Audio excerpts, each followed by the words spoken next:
नमस्कार। अपनों की बात कार्यक्रम में आप सभी का मैं राजीव शर्मा स्वागत करता हूं। आज इस कार्यक्रम में हमारे साथ जुड़े हुए हैं doctor DK Singh, director BIT Sindri. 1949 में स्थापित बीआईटी सिंदरी अपने आप में देश के ओल्डेस्ट वन को कह सकते हैं। जैसे पुरानों में से एक इंजीनियरिंग संस्थान है जहां 10 स्ट्रीम की पढ़ाई होती है। इसके अतिरिक्त यहाँ इस क्षेत्र में सबसे पुराना संस्थान है। 450 एकड़ में फैला ये संस्थान है। मैं आपका परिचय कराऊं। सिंह बीच उपस्थित है।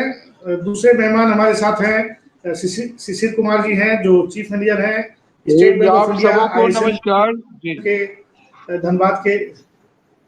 जी डॉक्टर सिंह, आपका स्वागत है। और तीसरे जो हमारे एज यूजुअल जो हमारे मनोविज्ञान के अपने आप को छात्र कहने वाले लेकिन हैं गुरु, डॉक्टर प्रमोद पाठक, IIT ISM के रिटायर्ड HOD और विभिन्न देशों का इन्होंने किया है। बहुत सारी चीज़ों पे ऐसी पकड़ रखते हैं, चाहे वो मैनेजमेंट के पार्ट में गवर्नमेंट एडमिनिस्ट्रेशन का कैसे मूवमेंट हो या हॉस्पिटल में कैसे हो, चीज़ों पे बड़ा अच्छा आता है। हम लोग इनको लगातार इनकी बातों को यहाँ पे सुन रहे हैं। डॉक्टर डीके सिंह, आप जुड़े हैं, पहली बार इस कार्यक्रम में आए हैं, आपका हम स्वागत करते हैं। साथ ही साथ आज जो ये कोरोना काल है, इस कोरोना काल को सबसे अधिक, जैसे कहते हैं कि सबसे अधिक अगर किसी कुछ लोगों को जो परेशानी जो है वो एक बड़ा मामला बन गया है। और आज के दिन पिछले एक वर्ष से तो पढ़ाई % वर्ष भी से ही हालात है। ऑनलाइन पढ़ाई क्या ऑफलाइन का विकल्प है क्या, या इस देश में जहां पे नेटवर्क एक बड़ी समस्या है वहां संभव है? तीसरी बड़ी बात क्या है कि ग्रामीण क्षेत्रों में नेटवर्क और हार्डवेयर दोनों एक बड़ी समस्या है। वैसी समस्या में आप इसको कैसे देखते हैं? जी डॉक्टर सर, पहले तो आप सारे लोगों को नमस्कार। इस परिचर्चा में मुझे शामिल करने के लिए हमारे पाठक साहब, सर आपको नमस्कार, शिशिर साहब को जी। और आपने शर्मा साहब, आपने बहुत अच्छी चर्चा किया कि आज के जमाने में जो कोविड एक क्राइसिस आया है, ये बहुत ही हिस्ट्री में ह्यूमन सिविलाइजेशन के सबसे हार्ड दौर से हम लोग गुजर रहे हैं। लेकिन आप जानते हैं कि जब भी कोई कठिनाई आती है तो बहुत सारे अपॉर्चुनिटी भी खोलती है। तो इसमें ईश्वर का एक आप कहेंगे कि वरदान है कि ये जो कोविड आया डिजिटल टेक्नोलॉजी एरा में, और डिजिटल टेक्नोलॉजी एरा में जहां भारत जो है 4G रिवॉल्यूशन से ऑलरेडी गुजर चुका है, जहां पूरे कंट्री में फाइबर का नेटवर्क है, मोर और लेस नेटवर्क की प्रॉब्लम है। लेकिन ये कोविड जो है पूरी दुनिया के जो एजुकेशन सिस्टम है उसको कंप्लीट बदल दिया है।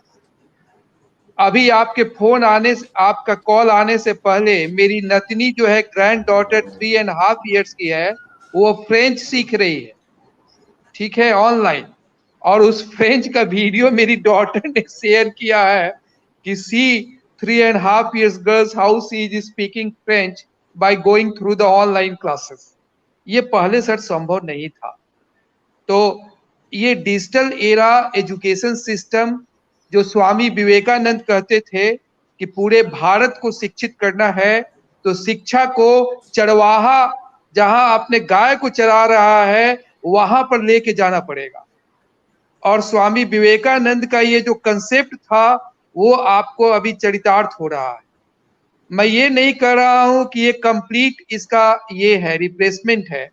जो हमारी क्लासरूम की जो फीलिंग्स होती है वो अलग होती है, और स्पेशली स्कूल एजुकेशन तो एक अलग है, क्योंकि केवल कंटेंट डेवलपमेंट, केवल लर्निंग ही शिक्षा का उद्देश्य नहीं है। केवल एजुकेट होना, एक डिग्री लेना, लर्न करना, हम ग्रुप, हमारी बिहेवियर क्या होती है, हम अपने पीयर्स के साथ बात करते हैं, स्पोर्टिंग एक्टिविटीज। तो स्कूलिंग सिस्टम में तो स्कूल से एजुकेशन मस्ट है फिजिकल मोड में। बट हायर एजुकेशन में जहां हम एक फॉर्मल हम डिग्री ले चुके हैं, 14 ईयर्स 16 ईयर्स के लिए, तो उसमें हमें एडवांटेज ये मिल रहा है कि हम एक से एक कोर्सेज पूरे दुनिया में अब रजिस्टर्ड हो रहे हैं, हार्वर्ड से लेकर ये तक। इवन एज ए टीचर हम लोग भी रजिस्टर्ड हो रहे हैं, मैंने भी। तो ये एक है, लेकिन ये एक पावरफुल टूल है, लेकिन वो रिप्लेसमेंट नहीं है, ठीक है। एक अलग तरह का अपॉर्चुनिटीज है कि हम अपने डोमेन के अलावा बहुत सारे हम कोर्सेज को हम अटेंड कर सकते हैं। नेटवर्क की थोड़ी समस्या है, कोई भी आप टेक्नोलॉजी लाएंगे तो 100% तो होता नहीं है मैच्योर्ड, बट ग्रेजुअली हमारा सिस्टम इंप्रूव कर रहा है। ये नहीं आप कहेंगे कि सिस्टम में हमारा ये डिक्रीज कर रहा है, सिस्टम हमारा ग्रेजुअली इंप्रूव कर रहा है। हमारे कंट्री भी 4G से 5G की तरफ शिफ्ट कर रहा है। और आज के एरा में स्टूडेंट को देखेंगे तो हमारे जो टीचर्स हैं उनसे ज्यादा पावरफुल आईटी टूल्स है उनके पास। यदि कहीं कोई प्रॉब्लम है तो टीचर के साथ है, स्टूडेंट के साथ नहीं है। आज के स्टूडेंट के पास 5,000 रुपया पॉकेट में आएगा तो अभी सबसे पहले वो स्मार्टफोन ही खरीदता है। और करीब करीब हम और आप तो इंडस्ट्रीज के हैं, से आप जानते हैं करीब गांव गांव तक जो है ये पूरा 4G की जो कनेक्टिविटी है मोर और लेस पहुंच ही चुकी है। और इसका बेस्ट एग्जांपल क्या है कि हम लोगों ने 2020 में हम लोग ऑनलाइन एग्जाम कराए और प्रॉक्टर सॉफ्टवेयर से कराए। तो आप जान के खुश होंगे कि इस ग्रुप में जम्मू कश्मीर का स्टूडेंट भी जुटा था, भूटान के स्टूडेंट भी जुटा था, और 100% अटेंडेंस, सारे बच्चों ने एग्जाम दिया। तो ये पैंडेमिक कठिनाई के समय में जो सबसे बड़ा इम्पैक्ट पड़ा है वो है एजुकेशन सिस्टम में, और ये पॉजिटिव इम्पैक्ट पड़ा है।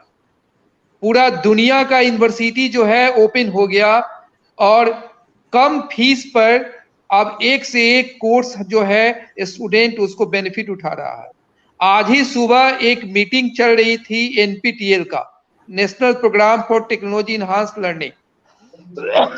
वो AICTE ने करवाया था कि सारे टीचर्स को आप अवेयर कराइए, स्टूडेंट को अवेयरनेस क्रिएट कीजिए कि वो अपने कोर्सेज के अलावा और बहुत सारे कोर्सेज वो घर बैठे कर सकते हैं, IITs का कोर्सेज और बाहर का। जी, आपने बहुत अच्छी बात कही। डॉक्टर साहब, हम लोग के साथ डॉक्टर DP भूषण जुड़े हुए हैं, धनबाद के जाने माने चिकित्सक हैं और आज के दिन 300 बेडेड हॉस्पिटल के इंचार्ज भी हैं। समय का भरपूर भाव रहता है। परसों जब हम लोग कार्यक्रम किए तो काफी टेक्निकल स्नैग था और बातचीत नहीं हो पा रही थी। आज सौभाग्यवश वो पुनः जुड़े और धनबाद 300 बेडेड हॉस्पिटल को जो पार्ट है कोविड के ट्रीटमेंट चल रहा है उसको मेंटेन कर रहे हैं और वहाँ के बारे में नई नई जानकारी इन्होंने दी है। मैं डॉक्टर भूषण का स्वागत करता हूँ कार्यक्रम में। और एक अच्छी बात ये रही कि उस दिन की जो चर्चा थी, डॉक्टर साहब आप उस चर्चा में शामिल थे। साथ ही साथ ये लोगों तक जानकारी पहुंच रही कि रेमडेसिविर जादुई छड़ी नहीं है, जादुई दवाई नहीं है। तो आप क्या कहना चाहेंगे डॉक्टर साहब इसमें? रेमडेसिविर एक दवा है, एंटीवायरल मेडिसिन है और इसके काम करने का ढंग थोड़ा डिफरेंट है। यानी कि ये रेमडेसिविर डायरेक्टली जाके वायरस पर अटैक नहीं करता है। रेमडेसिविर सबसे पहले कोरोना के लिए बनी नहीं थी, ये किसी दूसरी चीज के लिए बनी थी। फिर इसको इबोला के लिए यूज किया गया और अंत में फाइनली अभी आजकल ये कोरोना के लिए यूज की जाती है। अभी मैं कमरे में अकेला हूं, मैं मास्क अपना खोल दे रहा हूँ। हाँ, कोरोना के लिए यूज की जा रही है। सर, रेमडेसिविर का मोड ऑफ एक्शन अगर समझ लेंगे तो रेमडेसिविर के बारे में कोई कंफ्यूजन नहीं रहेगा। रेमडेसिविर का मोड ऑफ एक्शन है कि रेमडेसिविर शरीर में जाकर के एक अमाइनो एसिड में बदल जाता है। जिस अमाइनो एसिड में यह बदलता है वो अमाइनो एसिड वायरस RNA जो वायरस है हमारा कोविड का वायरस, कोरोना का वायरस, ये जब 1 से 2, 2 से 4, 4 से 8 होता है, जब मल्टीप्लाई करता है उस समय उसको सिस्टीन, एडेनोसिन, यूरासिल, एंथाइमिन 4 तरह के अमीनो एसिड की जरूरत होती है। एडेनोसिन का एक विकृत रूप में यह बदलता है और ये जाकर के वहां चिपक जाता है। यानी कि एक वायरस जो कि अगले कुछ घंटों में 2000 वायरस में बदलने वाला है, उस वायरस के रेप्लिकेटिंग फेज में ये एडेनोसिन को रिप्लेस कर देता है और वायरस का वहीं से बढ़ना बंद हो जाता है। ये एग्जिस्टिंग वायरस को नहीं मारता है, यानी कि ये वायरिसाइडल नहीं है। साइडल और स्टैटिक दो टर्म हम लोग यूज करते हैं टेक्निकली।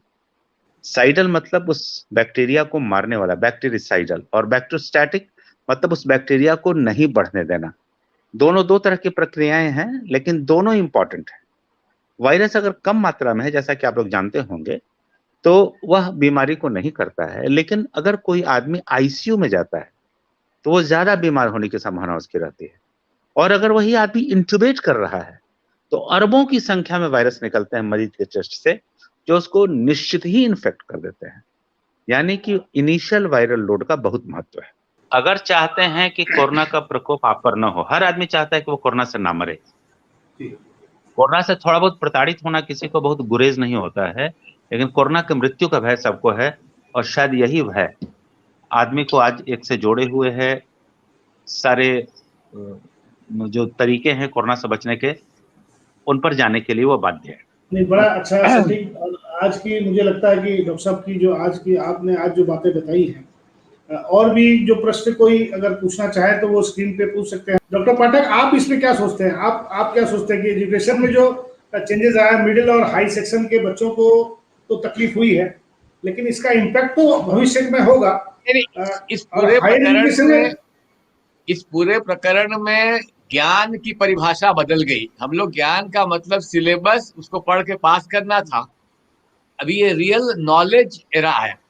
तो नॉलेज एरा से ये फायदा हुआ कि ज्ञान का दायरा बढ़ गया। अब हमको इसके बारे में सोचना होगा कि हम जो सिलेबस बेस्ड कोर्स करा के मापदंड बना के उनको टेस्ट करते थे कि इस काबिल है इस काबिल नहीं है, उसके बारे में अब सोचना पड़ेगा।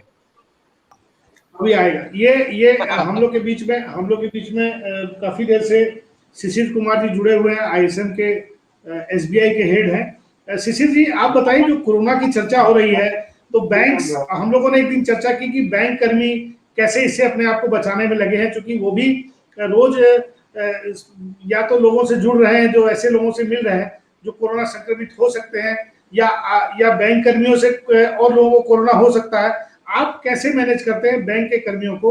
किस तरह से आप अपने वहां मैनेजमेंट करते हैं? जो वहां पे बाहर से लोग आते हैं, जो कस्टमर आपके आते हैं, उनको कैसे मैनेज करते हैं? सर, सबसे पहले तो भूषण सर, पाठक सर और डीके सिंह सर को मेरा नमस्कार। और बात सही, हाँ, आपकी आवाज आ रही है सर? मेरी आ रही है आप लोगों को? हाँ, बिल्कुल। हेलो, बिल्कुल आ रही है। नमस्कार। हेलो, आवाज आ रही है सर? जी जी जी जी बिल्कुल आ रही है। मनीष साहब नमस्कार। तो सर, आगे बढ़े। आज के परिप्रेक्ष्य में यदि देखें तो सर, सबसे भीड़ भाड़ी वाली जगह जो है, सर नमस्ते सर, आज के दिन में जो है सर, सबसे भीड़ भाड़ वाली जगह जो है पब्लिक प्लेस, वो बैंक हो गई है सर। ये आपका कहना बिल्कुल सही है। और सरकार जो है सर, बैंकिंग को अनिवार्य सेवा में रखी हुई है। बिना पैसों के तो कुछ भी नहीं होता है। बात सही है कि पैसे के बिना तो इलाज भी नहीं होगा, पैसे के बिना तो और आप कुछ भी नहीं कर सकते। और ये बिल्कुल सही है सर कि हमारे जो स्टाफ सदस्य हैं उनके लिए ये बहुत ही चुनौतीपूर्ण समय है। और इसके लिए जो हमारे हेड ऑफिस की तरफ से सरकारी गाइडलाइन जो बनी है, उनका हम लोग स्कैनर का प्रयोग हम अपने गेट पे जो हमारे गार्ड हैं उनको दिए हुए हैं। साथ ही हैंड सैनिटाइजर प्रोवाइड किए हुए हैं कि बैंक में जो भी ग्राहक आएंगे वो सबसे पहले उनकी थर्मल स्कैनिंग की जाएगी। और थर्मल स्कैनिंग तो एक तरीका है कि जो कम से कम एक पैमाना है कि चलिए जिनका तापमान ज़्यादा है उनको आप स्कैन कर सकें, उनको आप वहीं से वापस कर सकें। दूसरी चीज़ है कि सैनिटाइजर हम उनको देते हैं ताकि आप जो है, और उसके साथ ही उनको हम लोग वो भी देते हैं कि काउंटर से आप थोड़ा दूर रहें। उनको हम लोग निर्देश देते हैं कि काउंटर से थोड़ा दूर रहें, काउंटर को टच ना करें।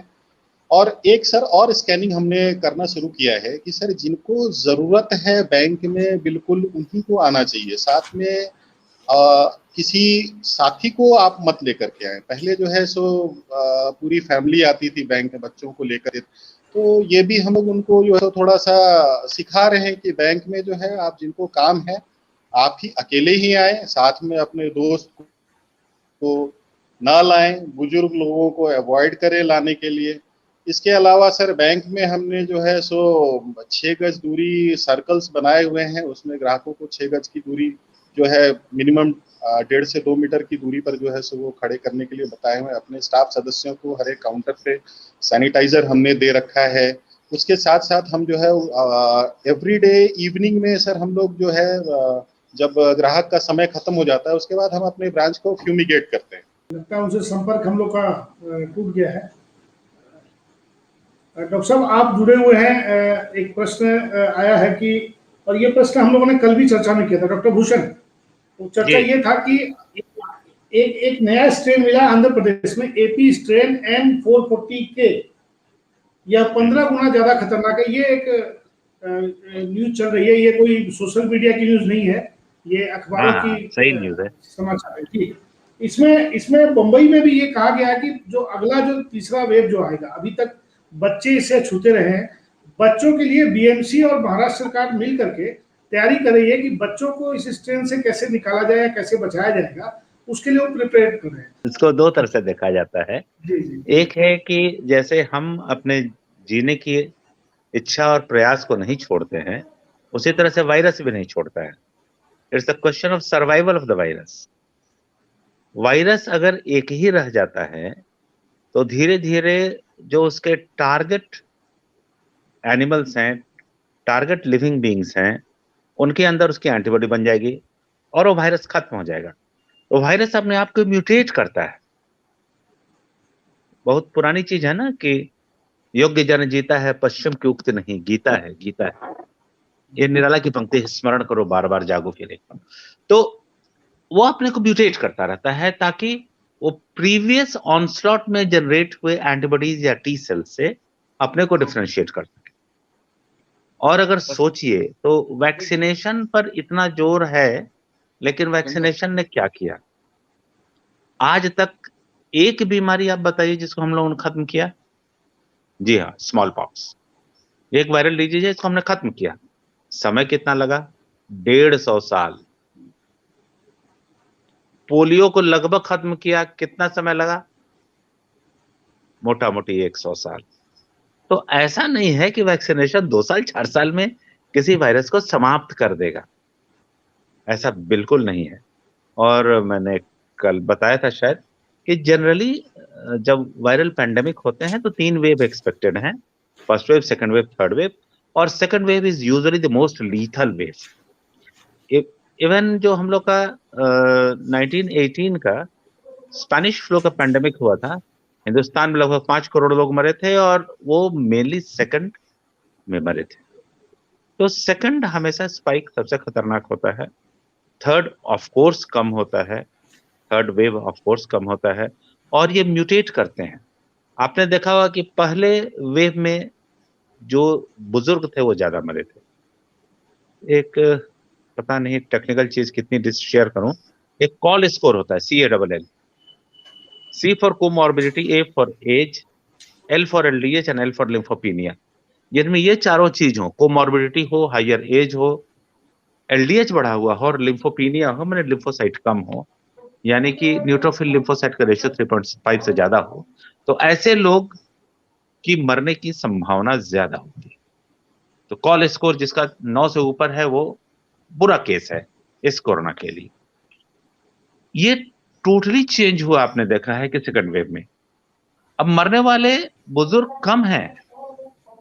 इसकी 2 वजह है, एक सामाजिक वजह और दूसरी सरकारी वजह। सरकार ने वैक्सीन दिया, बुजुर्गों को दिया, तो बुजुर्ग लोग रिलेटिवली डेथ से अपने आप को प्रोटेक्ट कर पाए। दूसरी चीज कि सामान्य रूप से औलादें हमेशा चैलेंज करती हैं। जवान लड़के बिना मास्क के घूमते हुए ज्यादा नजर आएंगे, बुजुर्ग फिर भी डरे डरे रहते हैं कि क्या पता मर जाए, जिंदगी भर का कमाई कौन ले जाएगा, क्या ठिकाना है। जो टिपिकली साइकोलॉजी में, साइकियाट्री में मिडिल एज क्राइसिस बोलते हैं, वो मिडिल एज क्राइसिस आकर तंग करती है। मिडिल एज क्राइसिस में इसी उम्र में बच्चे कॉलेज सेटल होने वाले हैं, शादी होने वाली है, मकान बनने वाला है। साइकियाट्री में इसको कहते हैं मिडिल एज क्राइसिस। इस मिडिल एज क्राइसिस में आदमी अपनी जिंदगी के प्रति ज्यादा सचेत भी हो जाता है। संदेश देने का जो प्रयास हम लोग का है, जिसको कि हम लोग अभी प्रयास कर रहे हैं कि एक सकारात्मक संदेश जाए, और हम लोग इस कार्य में लगे हुए हैं।